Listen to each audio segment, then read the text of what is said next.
Muli ay isang magandang gabi po sa ating lahat. At tayo ay muling dudulog sa ating Panginoong Diyos, sa ating sama-samang pananalangin. Pero bago po yun ay nais nating pasalamatan siya sa kanyang kabutihan, sa kanyang kadakilaan. Sa kabila po ng ating mga nararanasan ay alam ko ang ating pong sitwasyon ay hindi po maganda. Ang ating kalagayan ay unti-unting nagdudulot din sa atin ng pangamba. Kahit po tayo ay naniniwala sa ating Panginoon, laging naiisip natin ano nga ba ang mararanasan natin sa araw ng bukas. Tayo po ay magbasa sa salita ng Panginoong Diyos. Ito po ay ating makikita kung mayroon po kayong Biblia. Buksan po ninyo sa inyo pong mga Biblia sa Awit, Kabanatang 27. Psalm 27, beginning verse 1 hanggang sa mga sumusunod.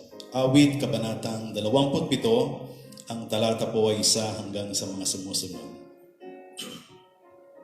Ganito ang mababasa natin sa salin po ng Magandang Balita, Biblia. Tanglaw ko'y si Yahweh, aking kaligtasan. Kaya walang takot ako kanino man. Sa mga panganib kanyang iingatan. Kaya naman ako'y walang agam-agam.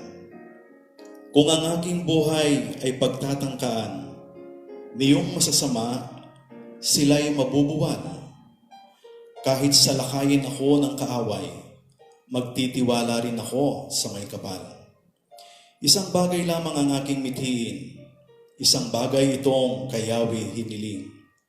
Ang ako'y lumagi sa banal na templo, upang kagandahan niya'y mamasdan ko. At iyong patnubay niya ay mata mo. Iingatan ako kapag may bagabag. Sa banal na templo'y iingatan ang ligtas. Itataas niya sa batong matatag. Ako'y magwawagi sa aking kaaway. Sa templo'y may galak, ako nasisigaw. Magpupuri akong may handog na taglay. Kay Yahweh sasambat, aking aawitan. O Diyos, ako'y dinggin sa aking pagtawag. Lingapin mo ako sa aking mahabag. Ang panyaya mo'y lumapit sa akin. Huwag kang magkukublit, kita'y hahanapin. Huwag kang magagalit, huwag mong itatakwil. Ako'y katulong mo at iyong alipin. Tagapagligtas ko, huwag akong lisanin. Maiwan man ako ng aking magulang, may Panginoon pa akong aasahan. Sa dapat kong gawin, ako ay turuan. Sa ligtas na landas, ay doon samahan. Pagkat naglipa na ang aking kaaway, huwag akong bayaan sa mga kalaban, na kung lumusog ang dalang sandatay, mga pagbabantat, kasinungalingan. Ako'y nananalig na bago mamatay, masasaksihan ko ang iyong kabutihan, na igagawad mo sa mga hinirang. Sa Panginoong Diyos tayo'y magtiwala. Ating patatagin ang paniniwala. Tayo ay umasa sa Kanyang kalinga. Pagpalain ng Diyos ang Kanyang salita, tayo po ay tumulog sa Kanya sa isang panalangin. Mapagpalang Diyos at makapangyarihang Ama, nagpapasalamat po kami sa gabing ito, kasama po ng iyong mga anak, na nasa kanilang mga tahanan. Saan man sila naroroon namang Diyos, anuman ang kanilang mga ginagawa at nararanasan, dalangin ko amang Diyos, na samahan mo kami sa aming pong pag-aaral ng iyong salita. Samahan mo kami, Panginoong Diyos, sa aming pagpupuri at pagsamba, at lalong higit sa mga panalangin aming pong itutulog sa iyo, sapagkat alam namin, Ama, na kayo ay laging nariyan upang kami, amang Diyos, ay pakinggan sa manghibik ng aming mga puso't isipan. Ama, patawarin mo kami sa mga pagkukulang at pagkakasala namin, upang kami, amang Diyos, ay maging karapat-dapat sa aming pagdulog sa gabing ito. Samahan mo, amang Diyos, ang iyong mga anak sa kanilang mga tahanan, ang kanilang mga mahal sa buhay, ang kanilang mga kaibigan, at ang lahat ng mga nanonood, Panginoong Diyos, at manonood pa, Ama, sa mga darating na araw. Dalangin ko, amang Diyos, ang pagpapala mo. Nawa, Ama, sa salita mo na aming pong pagbubulay-bulayan, makapagbigay, amang Diyos, ng kaginhawaan at kapanatagan, kagalakan at kapayapaan sa puso ng bawat isa sa amin. Dalangin po ito, Ama, sa pangalan po ng iyong bugtong na anak, ang aming Panginoong Kristo. Amen at Amen. Muli, isang pinagpalang gabi po sa ating lahat. Kung ating pong bibigyan ng pansin ang ating pong kasalukuyan, ay makikita po natin ang sari-sari pong nararanasan ng ating mga kababayan. Minsan, yung ating mga kababayan ay dumarating marahil sa kanila yung pagod, kung kaya nga ang init ng ulo ay kanilang nararanasan. Marahil siguro sa hirap na kanilang nararanasan, pag-aalala marahil sa kanilang kalagayan, lalo na ang kaligtasan marahil ng kanilang pamilya. Sa paghahanap ng kanilang makakain at maging sa mga sari-saring problema na kanilang nararanasan. Sa ating pong mga frontliners, marahil ang ating mga PNP, ang ating militar, lalo na sa mga doctors and nurses natin, sa mga health workers natin. Dahilan sa mga hirap na kanilang nararanasan, nariyan din sa kanila ang pangamba. Ang pangamba na nasa isip na nila, lalo na't ilang doctors na ang namamatay, na kanilang kasama. Sa ating pamahalaan, ginagawa nila ang lahat ng kaparaanan para matugunan ang lahat ng tao, matulungan sa lahat ng kanilang kalagayan. Patuloy po natin silang isama sa ating panalangin, mga kapatid.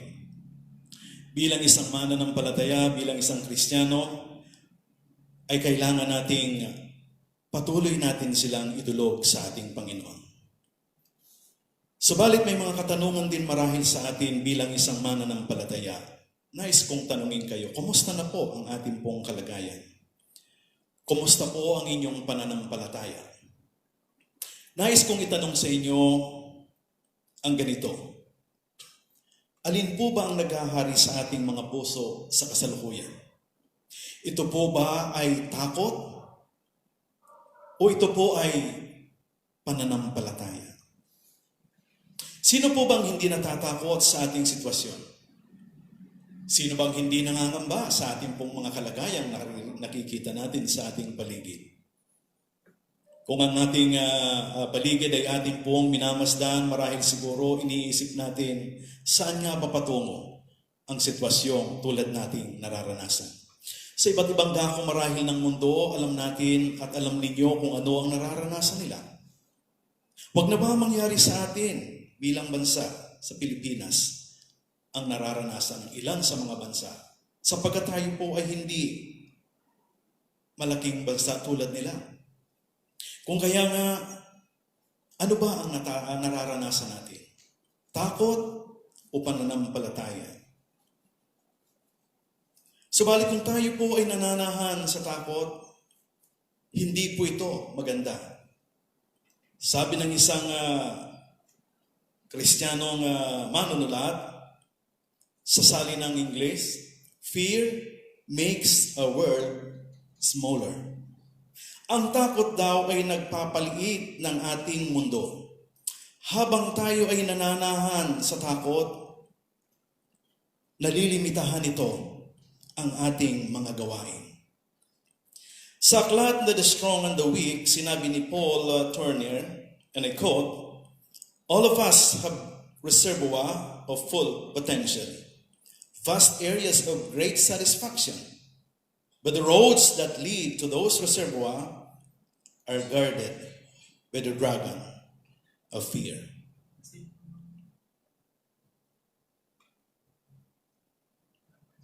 Meron sa atin na pwedeng gawin tayo na makapagdudulot sa atin ng lakas.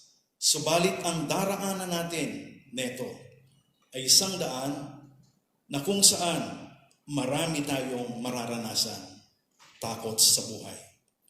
Ang madalas daw na kalaban natin sa buhay ay ito, ang salitang takot. Sa maniwala kayo at hindi, takot ang number one nating kalaban. Kapag ito ang kalagayan mo sa ngayon, ang salmistang si David ay naiintindihan ka. Nauunawaan ang karamdaman mo o ang nararamdaman mo. Sapagkat ito rin ay naranasan ng salmista. Halos ilugmok siya dahil sa takot. Yes, he was the king of Israel. He was the man who defeated Goliath. And he was chosen by God to be a king. Lead Israel in so many prosperity in the land. Subalit bago niya nakamit ang lahat ng yaon, dumaan siya sa iba't ibang takot na siya ring naranasan at nararanasan natin araw-araw marahil sa buhay natin sa ngayon. Tunghayan po natin ang Salmo, Kabanatang 27. Maiksing pag-aaral natin na halos makapagdudulot sa atin nawa ng kagalakan sa ating mga puso at maibsan ng ating pong takot sa kasalukuyang nararanasan natin. Ang kabanatang ito ay nahahati sa dalawang sections, dalawang pangkat. Ang talatang 1 hanggang 6, ipinakita dito ng salmista ang tiwala niya dulot ng kanyang karanasan sa Diyos simula na sa kanyang kabataan. Kung mapapansin po natin ang talatang 1 hanggang 6, mapapansin mo doon ang mga bagay na nagdulot ng kagandahan sa salmista. Dahilan ito marahil ng kanyang karanasan sa kanyang buhay. Simula nung siya ay bata pa, alam niya ang Diyos. Kung kaya nga, ipinakita ng salmista sa mga talatang 1 hanggang 6 yung kanyang pagtitiwala. Pagdating sa talatang 7 hanggang 14, ito ay isa pang pangkat, mapapansin natin ang pagbabago at maririnig natin sa salmista kay David na unti-unting napapalitan ang kanyang paniniwala ng salitang takot o pangamba. Pansinin po ninyo ang talatang 1. Sabi po ng verse 1, "Tanglaw ko'y si Yahweh, aking kaligtasan, kaya walang takot ako kanino man." Sa unang talata, ito po yung mapapansin natin at pwede nating sabihin na ito ang pinakatema. The Lord is my light, in English, and my salvation. Whom shall I fear? The Lord is the defense of my life. Whom shall I dread? Ang salitang takot dito ay katumbas ng salitang walang kabagabagaban. Walang pangamba na nararanasan ang salmista. Yung pong salitang fear diyan. Walang bagabag sa kanya. Ito ay katumbas ng salitang kapanatagan sa kanyang puso. Ang buhay ni David ay punong-puno ng mga pangyayari na halos malugmok ang buhay niya dahil sa mga kalaban. Pinalot siya ng takot sa mga pangyayaring ito sa buhay niya. Tulad halimbawa, nung siya ay pinahanap upang siya ay patayin ni Saul, wala siyang mapagtaguan. Subalit ang salmista ay panatag. Sabi nga ng talatang 3, kung ating babasahin, "Kahit salakayin ako ng kaaway, magtitiwala rin ako sa may kapal." Ang karanasan ng salmista, simula ng kanyang kabataan, ay kanyang daladala na sa kabila ng kanyang hirap na naranasan, nung siya ay ipinahanap ni Saul upang siya ay patayin, naroroon ang kanyang pagtitiwala. Sa English, mapapansin po natin yung salitang confident. Ang salitang confident sa verse 3, ito po ay to be secure ng ibig sabihin. Maging panatag. To have a full assurance in spite of all the rejection and intimidation that David experienced in his life. Opo, kahit na po ano ang kanyang naranasan, kahit na naroroon ang rejection, kahit na naroroon ang intimidation, dahilan sa kanyang mga kaaway, siya ay merong kapanatagan. Panatag ang salmista sapagkat siya ay nagtitiwala sa ating Panginoon. Alam niyo, sa 3 talata, 2 at 3, ipinakikita ang mataimtim, a close and intimate fellowship of King David, sa ating Panginoong Diyos. Tulad ng siya, lamang ay nasa presensya ng ating Panginoon. Ito po yung mapapansin natin sa unang 6 na talata. Ang pagtitiwala ng salmista ay naroroon. Walang agam-agam, walang takot ang ipinahihiwatig niya. Naroroon ang kanyang mataimtim na pagkikipagniig sa ating Panginoong Diyos. Kaya anuman ang kanyang nararanasan, anuman ang kanyang kalagayan, nagtitiwala siya sa ating Panginoon. Subalit pagdating po sa talatang 7 hanggang sa 13, mapapansin po natin ang takot ngayon sa puso ng salmista. Fear and desperation is now in his heart. Sabi natin, sa unang 6 na talata, naroroon yung kapanatagan niya. Naroroon ang pagtitiwala niya. Naroroon yung kanyang intimate na fellowship sa ating Panginoong Diyos. Subalit pagdating po sa talatang 7 hanggang sa sumusunod, mapapansin po natin dito ang kanyang pangamba. O Diyos, ako'y dinggin sa aking pagtawag. Lingapin mo ako sa aking mahabag. Mapapansin po natin na unti-unti nang nararanasan ang takot ng salmista. Alam ng salmista ang kanyang nararanasan. Alam niyo mga kapatid, hindi naman sa lahat ng pagkakataon ang kapanatagan natin ay laging nariyan. Minsan, dumarating sa atin na ang kapanatagan na yan ay mababaliktad at mararanasan mo. Mararanasan ko. Mararanasan natin ang katulad na karanasan ng salmistang si David. Subalit ang huling talata po, kung mapapansin ninyo sa verse 14, ito po yung napakaganda. Sa Panginoong Diyos tayo'y magtiwala. Ating patatagin ang paniniwala. Tayo ay umasa sa kanyang kalinga. Sa karanasan ng salmista, ang takot ay kanyang nalabanan. David recognizes that he cannot do anything to solve his problem. Sa takot ng salmista, hindi niya kaya ito. Kung kaya nga, ang sabi niya, sa Diyos lamang ako magtitiwala. Diyos lamang ang pwedeng magkaloob sa kanya ng lakas upang harapin ang takot. Sa buhay mo at saka sa buhay ko, wala pong pagkakaiba. Marahil iba ang nararanasan mong takot. Iba ang naranasan ng salmista. Pero hindi mo kayang harapin ang takot na yan, kaya kapatid. Hindi mo kayang harapin ang anumang nararanasan mong hindi maganda sa buhay na ito. That's why David recognizes that he cannot do anything to solve his problem.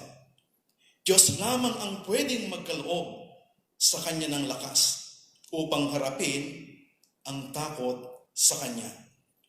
Ang takot po ay hindi maiiwasan. Subalit wag po nating harapin mag-isa ang takot. Tulad ng salmista, hinarap niya ang takot na kasama ang Panginoong Diyos.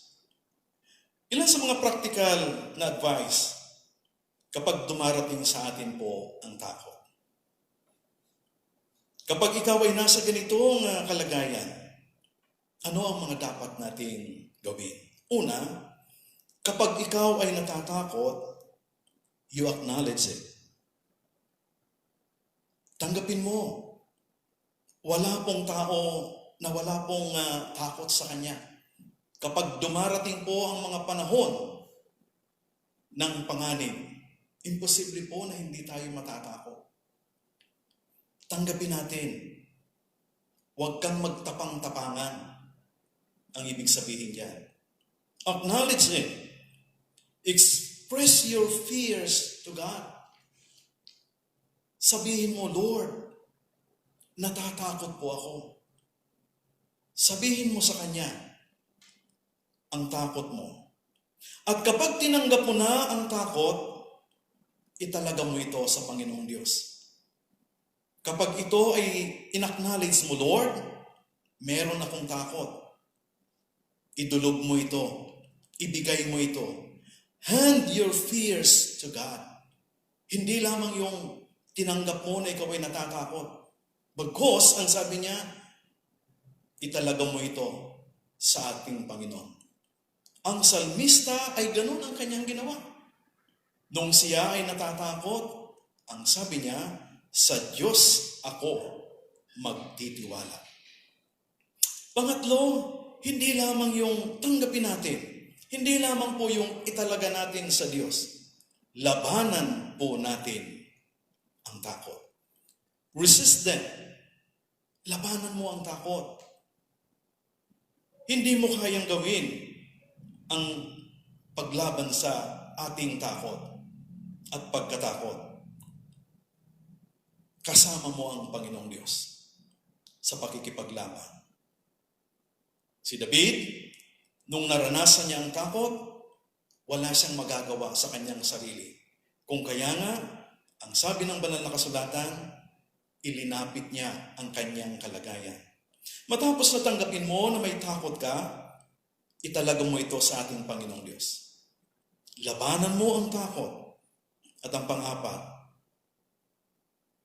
tumindig kang matatag sa harapan ng ating Panginoon.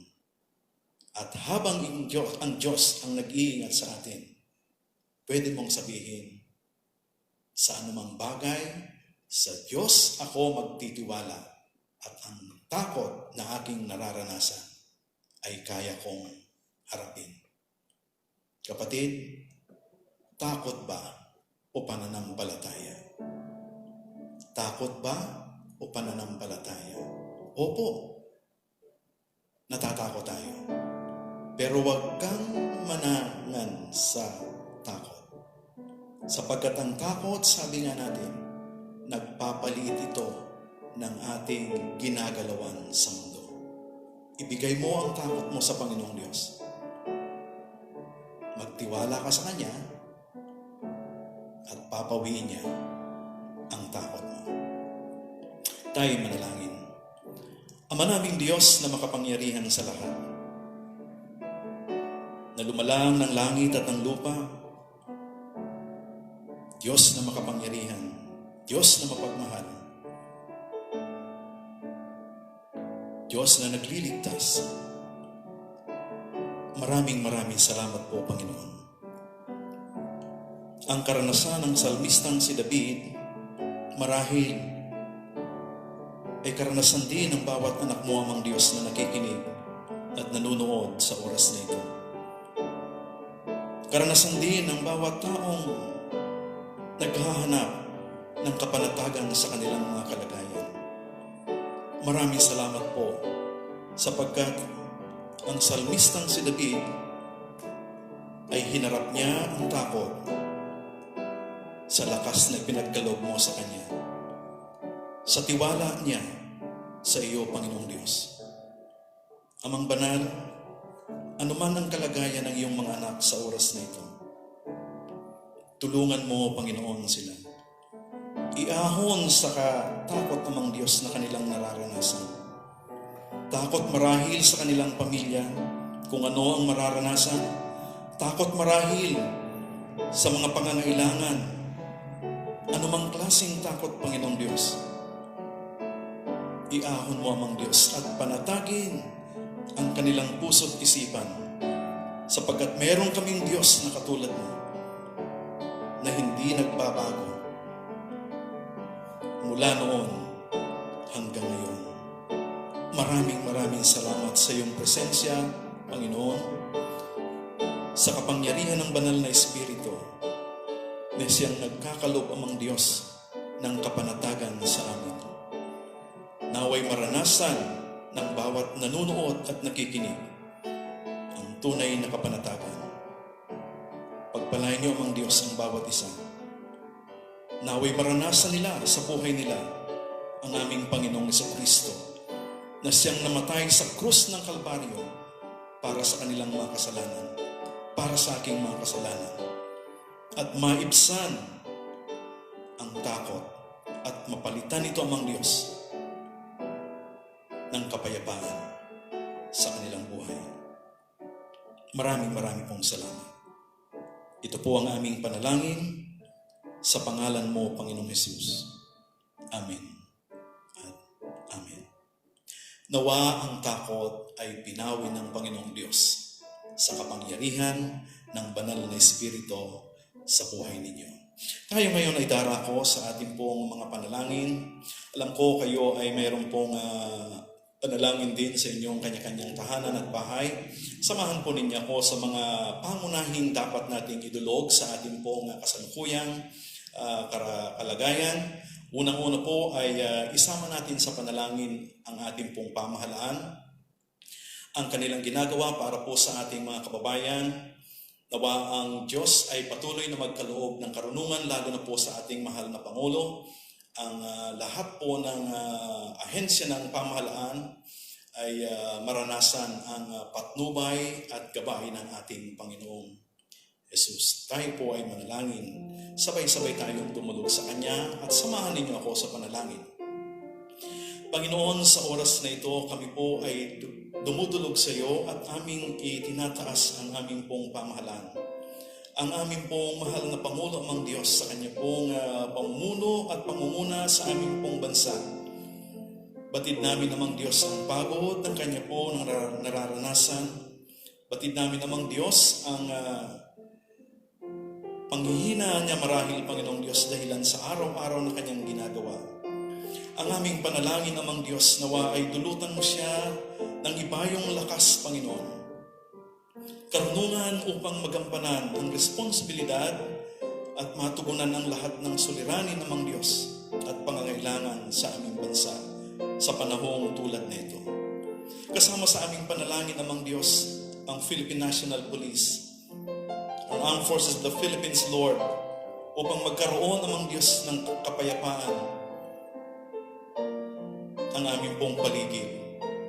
Tulungan mo amang Diyos ang bawat isa sa kanila na maranasan nila amang Diyos ang kapanatagan din, ang kaligtasan marahil, lalo na sa kanilang mga mahal sa buhay. Tulungan mo po amang Diyos ang bawat pamilya. Tulungan mo sila amang Diyos sa kanila pong araw-araw na ginagawa. Patuloy namin itinadalangin, Panginoong Diyos, maging ang mga doctors, nurses, health workers, Lord, na nangangalaga, Panginoong Diyos, sa mga pasyente po amang Diyos. Itong virus na ito. Alam namin, Panginoong Diyos, na hindi po madali sa kanila. Ang ilan ay nanghihina na, Panginoong Diyos, dahilan sa mga nakikita nila amang Diyos na kasamahan nila ay nawawala. Panginoon, bigyan niyo po ng kalakasan ang bawat isa sa kanila. Bigyan niyo, Panginoong Diyos, ng proteksyon ng iyong kapangyarihan. Nanawa mang Diyos, wala na po na madagdag, Panginoong Diyos, nawawala ang buhay sa mga doctors namin, sa mga nurses namin, sa mga health workers namin, Panginoon. Tulungan mo, amang Diyos, ang bawat isa sa kanila. Samahan mo, Panginoon,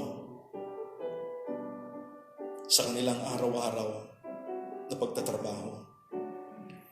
Proteksyonan mo sila, Panginoong Diyos. Kasama sa panalangin namin, Ama, ang aming pong mga kababayan.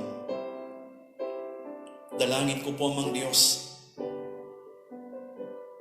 nanawa magkaisa kami, amang Diyos, na sumunod sa pamahalaan,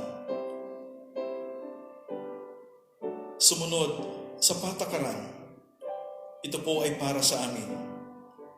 Alam namin, Panginoong Diyos, na mahirap ang ganitong sitwasyon. Kung kaya nga, Ama, kami ay dumudulog sa iyo, amang Diyos. Gabayan mo ang aming mga kababayan. Gabayan mo, amang Diyos, ang sambayan ng Pilipino. Maranasan nawa ang pagkalinga mo sa panahong tulad nito. Dalangin ko rin, amang Diyos, ang mga pagkain ng mambanal. Nanawa, amang Diyos, magkaroon ng sapat na pangangailangan ang bawat Pilipino. Tulungan mo, amang Diyos, ang mga negosyante na hindi sila magsawa, Panginoong Diyos. Nabuksan nila ang kanilang mga stores, Panginoon, upang mayroong pangangailangan na mabili ang bawat isa.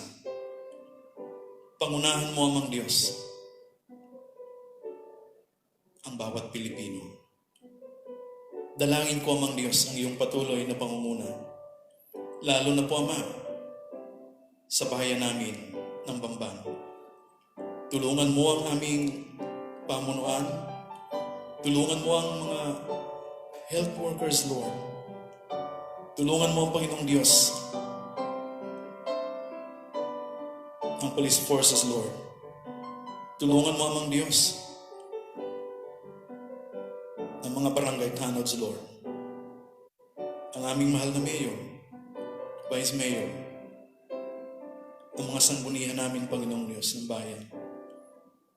Nawa, Ama, maramdaman nila ang hirap na nararanasan ng aming mga kababayan. Tulungan mo, amang Diyos, ang bawat isa sa kanila. Amin ding inaalala, Panginoong Diyos, sa panalangin si Bong at ang kanyang pamilya sa London. Ano man po, amang Diyos, ang kanyang kalagayan sa oras na ito, bahagi po sila, Panginoong Diyos, ng frontliners, Lord, sa lugar na iyon.